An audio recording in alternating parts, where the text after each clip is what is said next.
Welcome back to Bay Sunday. Our next guest is an acclaimed Native American poet, musician, and author. She recently wrote a memoir called Crazy Brave. In the book, she tells stories of her childhood with an abusive stepfather and being a young mother with not a lot of resources. It wasn't until going to a Native American boarding school she found her voice as an artist. Pleased to welcome Joy Harjo. How are you? Yeah, Joy Harjo. Nice to meet you. Sorry about that. Well, welcome. Great to have you with us.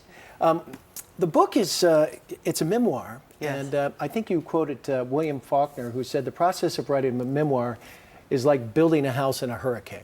Yeah, yes. Is that true? I mean, was it that tough? 2 hurricanes. Okay. Well, you talk about a lot of, pretty difficult things that you grew up with. Give our viewers just a kind of a little thumbnail, if you can, of, what it was like growing up in Oklahoma. It was something I never wanted to talk about. I'm known as a poet. I came up through the 70s, 80s, and I've had quite an interesting life. But that was the part of the story I didn't want to tell. And it was very difficult. I had a father and, parents who loved me, but there was alcohol. We had a terrible stepfather who was, pathological. And then I left for Indian boarding school, and it was a different kind of Indian boarding school. Arts were the main curriculum.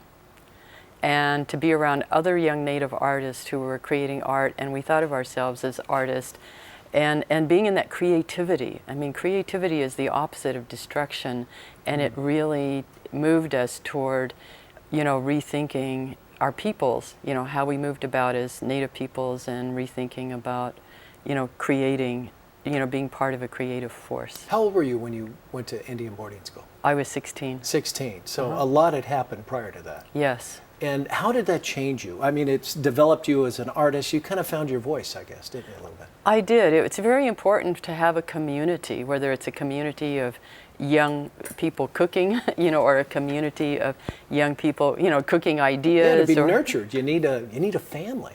And there were a lot of nurturers there. My drama instructor, who I never thought I would get in drama, I was the shyest kid in school, as someone said recently, is the mentors are very important. And we had many mentors there who cared about us and cared about art. Well, you went obviously through a difficult time. Your stepfather was an alcoholic. Some of your relationships were difficult.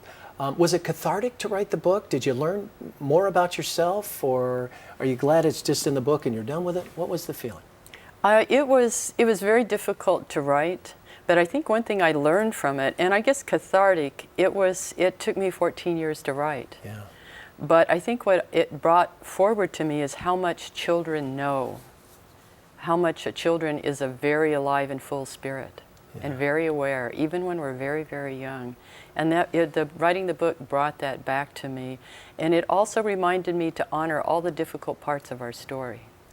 Because sometimes we put those parts away, or we constantly react with them because, we feel bad about them. But it was important to bring them up and say, this is part of the story, and it's how we can't see light without dark, because that's the kind of world we live in.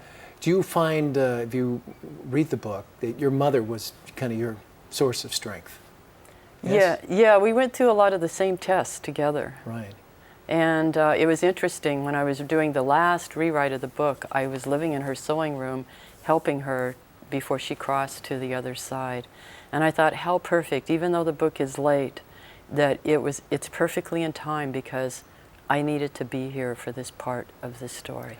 What advice would you give to other women out there that might have an abusive spouse or an abusive parent that are kind of stuck, that don't know what to do but need to make a move? What would you tell them? It's not about the other person. The other person is reacting to something in you.